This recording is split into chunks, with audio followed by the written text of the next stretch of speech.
1. You will hear a conversation between a travel agent and a customer who needs to book a hotel for a group visit. First, you have some time to look at questions 1 to 6.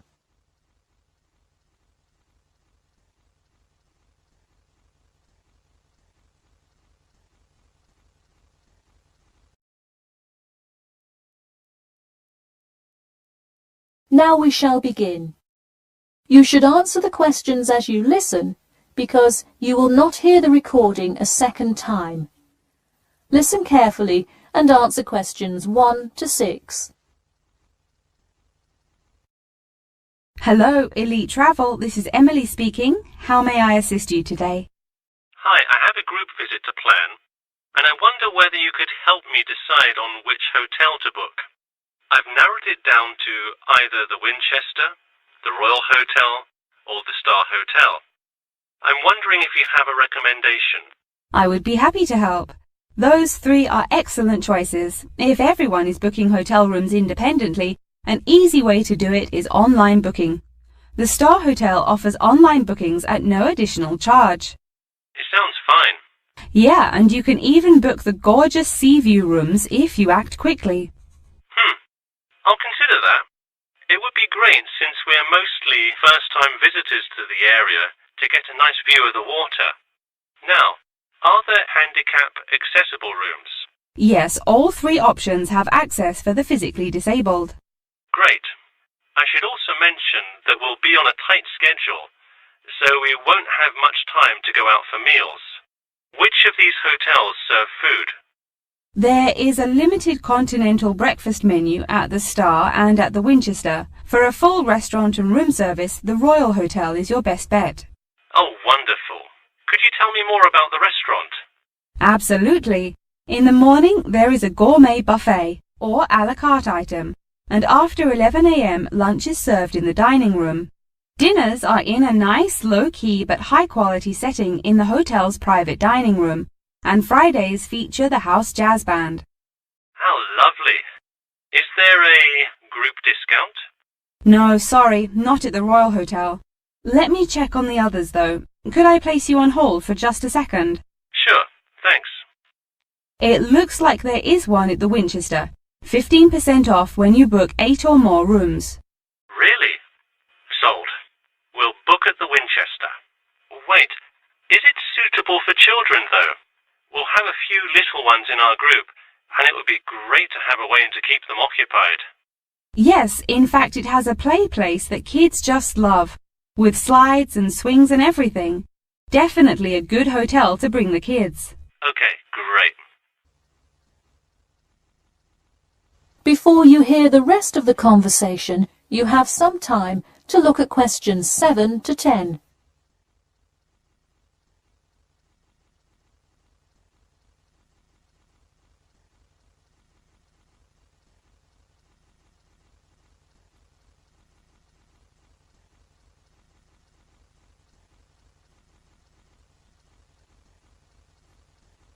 Now listen and answer questions 7 to 10. So now I know where we'll be staying. What next? Should I go ahead and book transportation and assign rooms and everything?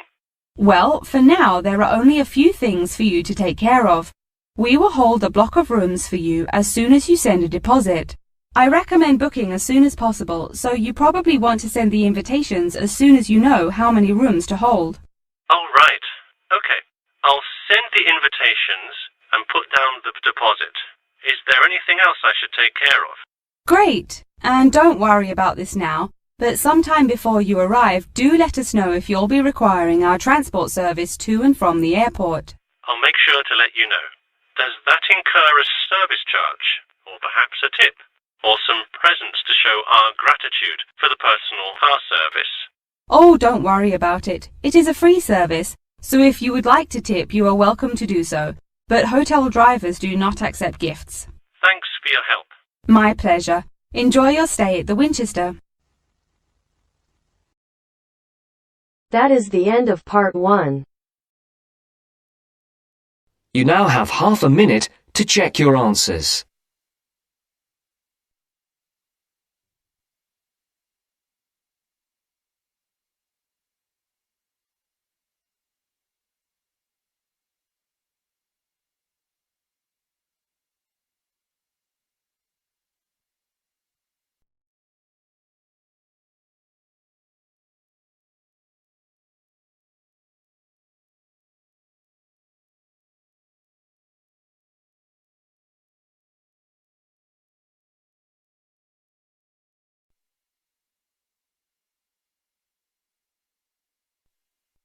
Now turns to Part 2.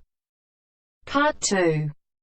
You will hear part of a radio program in which the manager of the Apollo Leisure Centre is interviewed about the centre. First, you have some time to look at questions 11 to 16.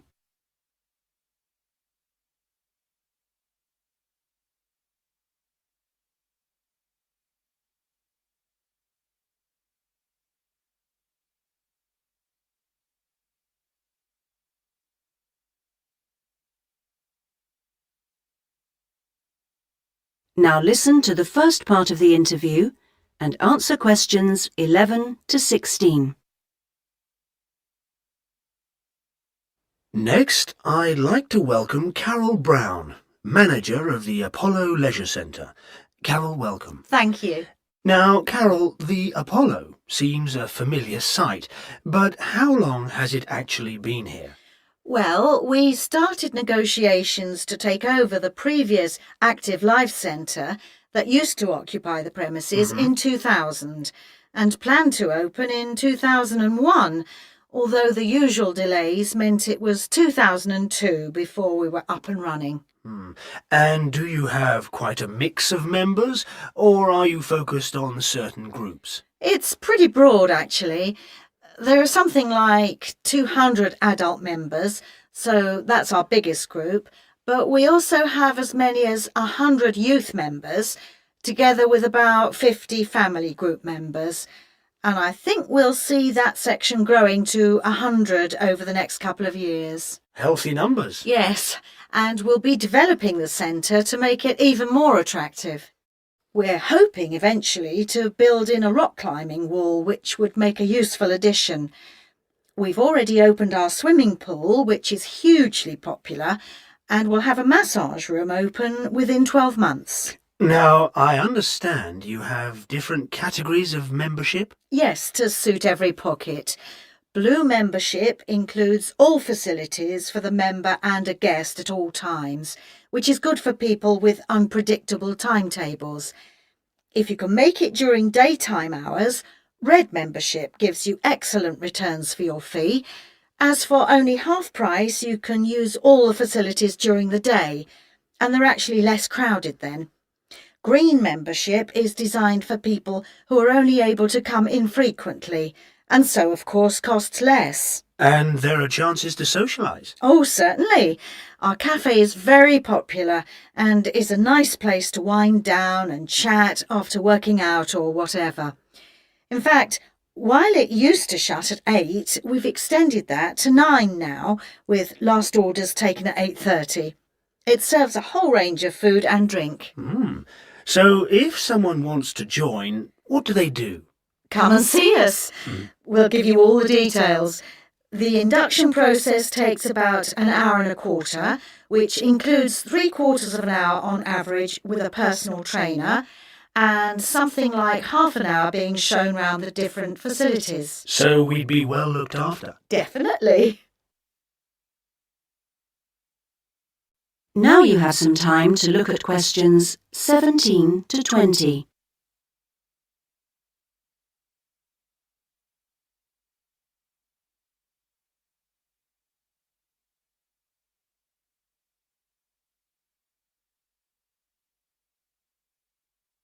Now listen to the rest of the interview and answer questions 17 to 20. OK, now, Carol, can you give us some idea of what we could expect to get as members of Apollo? Sure. Well, let's take next Monday as an example. The early evening would begin with the programme of classes. Of course, members would also be at liberty to do their own thing. I'm just talking about the listed classes that we'll be offering. So let's say you're free to turn up at 4 p.m.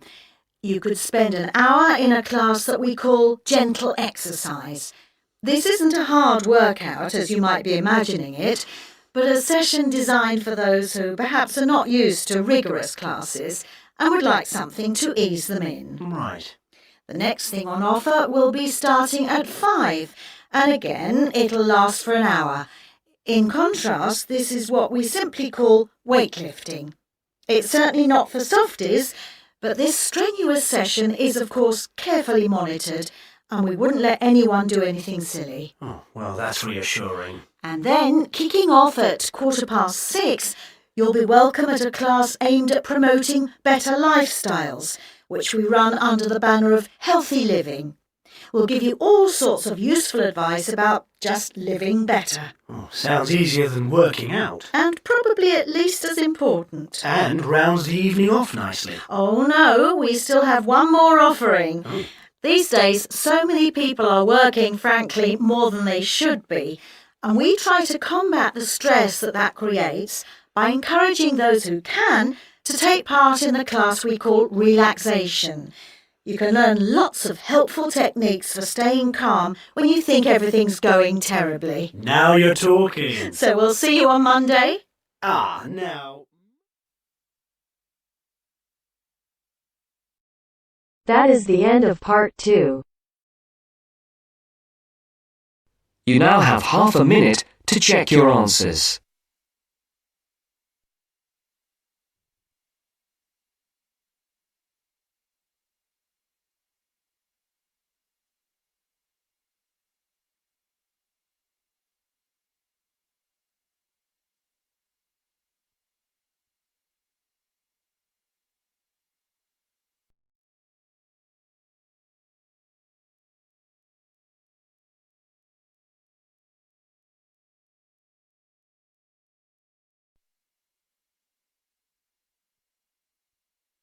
Now turns to part 3. Part 3. And welcome to this morning's lecture on transport. First, you have some time to look at questions 21 to 25.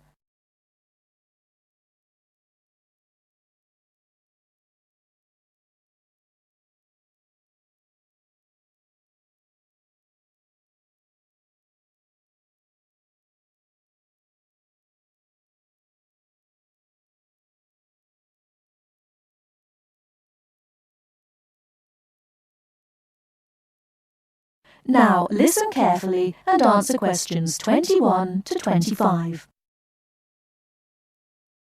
Good morning and welcome to this morning's lecture on transport. What I'll be doing today is comparing forms of transport in different countries to see how forms of transport are affected by factors such as geographical landscape and economic development. My focus will be on countries in South America, Europe and Asia. The first country I'd like to look at is Colombia, which is in South America. This is a country where geography plays an important role. Due to the huge amount of mountains and forests in this country, travelling by air is crucial. I don't know if many of you realise this fact, but Colombia was the first country to establish a commercial airline, and in so doing they made aviation history. Today, there are more than 400 airports in Colombia for domestic flights, which highlights the point I made earlier that air travel is a vital means of transport in this country. Colombia also has a road network of about 48,000 kilometres, linking Colombia to Venezuela and Ecuador. Transport by road is important for trade as well as tourism. Apart from this, there is also a railway system, but it is in need of modernisation. The other means of transport is by steamers, with the Magdalena being the main waterway. Now let's turn to Colombia's neighbour, Venezuela. Once again, we see that internal flights are an important means of transport, as like Colombia, Venezuela has remote areas where flying is the easiest means of travelling from A to B. Trains are not popular, and most of the railway lines are in the highlands, as this is where the iron ore mines are. Trains are an efficient means of transporting the iron ore from the mines to the factories. Thus we can see how transport and the economy are interrelated. Ships are also used extensively in this country, and there are many ports, the main seaports being Puerto Cabello and Guanta. Turning now to Europe. Belgium is a country that boasts one of the most compact railway systems worldwide. Inland waterways, or canals, are also an important means of transport, transporting both freight and people. Belgium also has the third largest seaport in the world, namely Antwerpen. Air travel is also important, although this is not linked to geographical terrain, as is the case in the South American countries we've already looked at. Next, I'd like to look at the United Kingdom. Like Belgium, the UK has inland waterways around 4,000 kilometres, yet only about 17% of these are used for commercial transport. The main inland port is Manchester, and the chief seaport is London, with Southampton taking second place. Air travel is extensive in this country, and there are around 150 airports, the most famous being Heathrow. However, about 90% of passengers in the UK travel by road.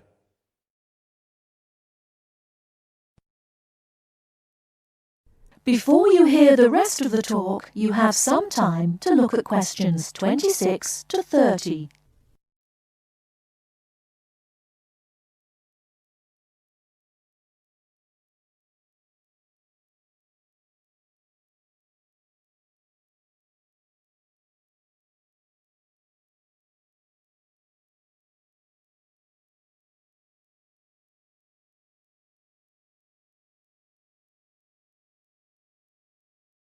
Now listen and answer questions 26 to 30.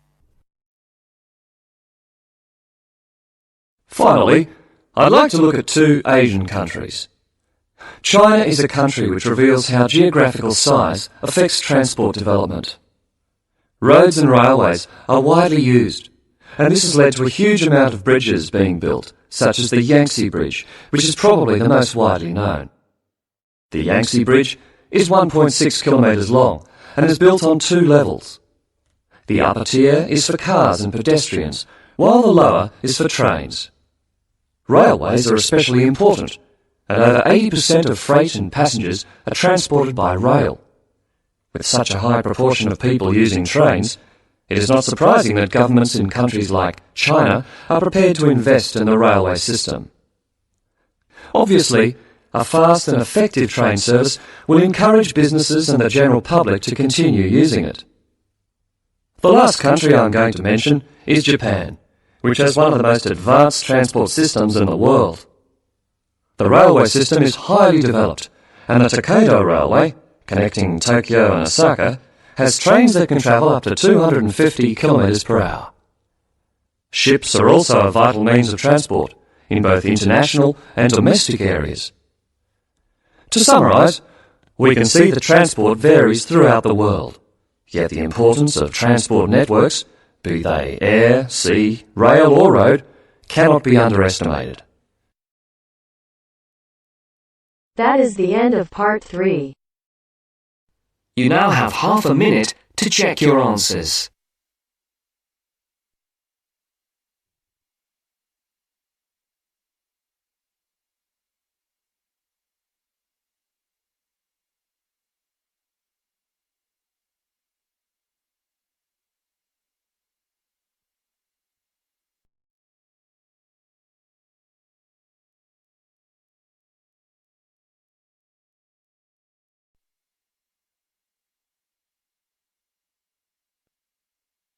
Now turn to part 4. Part 4. You will hear someone talking about art. Look at questions 31 to 35.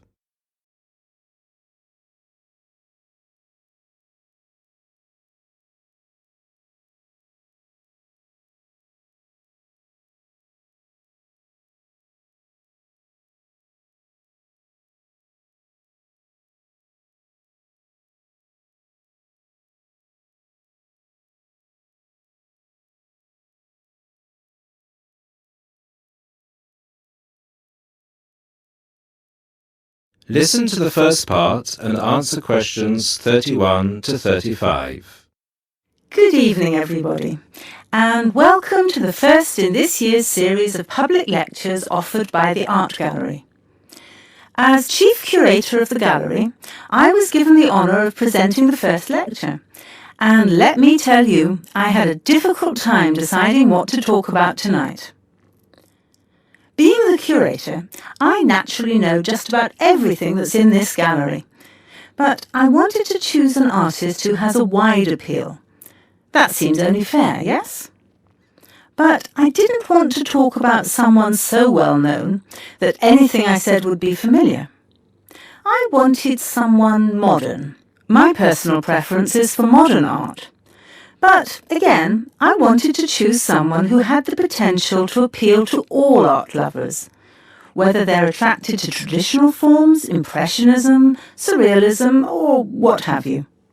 So, having spent the last 5 years as a visiting professor in Barcelona, it's not surprising that I finally chose to talk about one of the greatest Catalan artists, one whose work is likely to be familiar to many of you, Juan Miró. Look at this.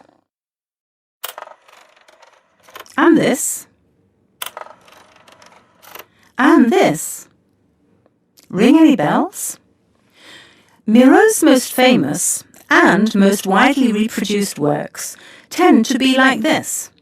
Bright primary colours with lots of asymmetrical forms.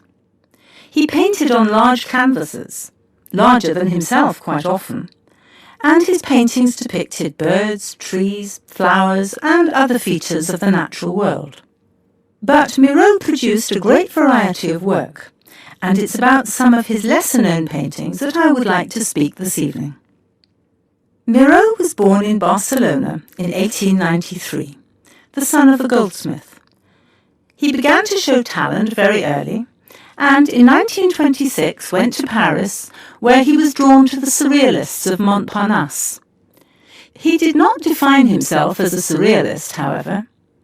He preferred to stay free to experiment with other artistic styles as he wished. Miró had an intense dislike of much of the painting, and many of the painters he knew. He wished to do something totally different, to express his contempt for bourgeois art. And yet, ironically, Miró's success has made his works much in demand among art collectors of the world. But we can't really talk about the artist without looking at his art. And that's what I'd like to do now. To take a look at just a few of Miró's works and think about what it is that makes them special.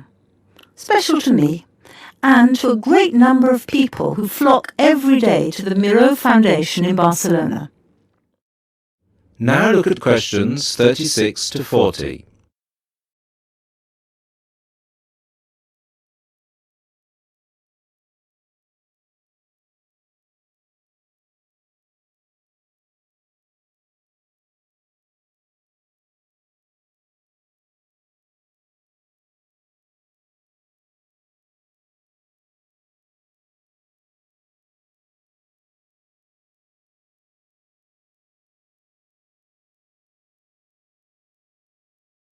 As the lecture continues, answer questions 36 to 40. Let's start with this. One of Miró's best-known and brightest works, Woman and Bird. A sculpture created in 1982. It is on display in a park in Barcelona, often known as the Juan Miró Park. A huge sculpture, towering up into the sky. It reflects Miró's eternal interest in these themes, as well as his more technical interest in materials. This sculpture is covered in mosaic, which gives it a naive and cheerful appearance. It is interesting that this sculpture was completed in 1982, just a year before Miró's death. I think it shows that, towards the end, he was feeling as playful as a young man, and I think he wanted to share this playfulness in a park on such a big, very public scale. And now, another representation of a woman, this time just called Woman. This was painted in 1976, a late work for Miró, and is a work we often see reproduced or on sale as postcards or posters in gallery shops around the world. So why is it so popular? I think the use of colour has something to do with it. People respond to these rounded shapes filled with primary colours, especially on a large canvas like this. Also, the fact that, while it is rather surreal, it is still possible to recognise the form of a woman and to see it as a sympathetic representation. It's a bold, bright painting, and I think that it awakens a reaction in many of us. And finally, something quite different, though still a woman. A harsh, even violent work that was completed in 1939, at a time when Miro was greatly influenced by events of the Civil War in Spain. It's titled Seated Woman 2, but it can be hard to find the woman here, as she's been transformed into a rather horrendous creature. So is that how Miro viewed women? As grotesque? Not at all.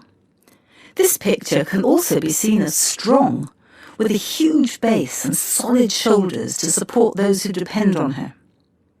In this painting, her arms and neck seem to grow as vegetation out of her shoulders, representing woman as a fertile ground, perhaps. We also see here the fish and birds, the moon and stars, so typical of Miro's work, making her a creature of nature and of the heavens as well. And that's all we have time for this evening, I'm afraid. I hope that you've enjoyed this brief look at Miro's work, and that you will enjoy the other lectures that follow this one. Thank you, and good night. That is the end of part 4. You now have half a minute to check your answers.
Time, most people don't want to do that. So why is this a problem? Either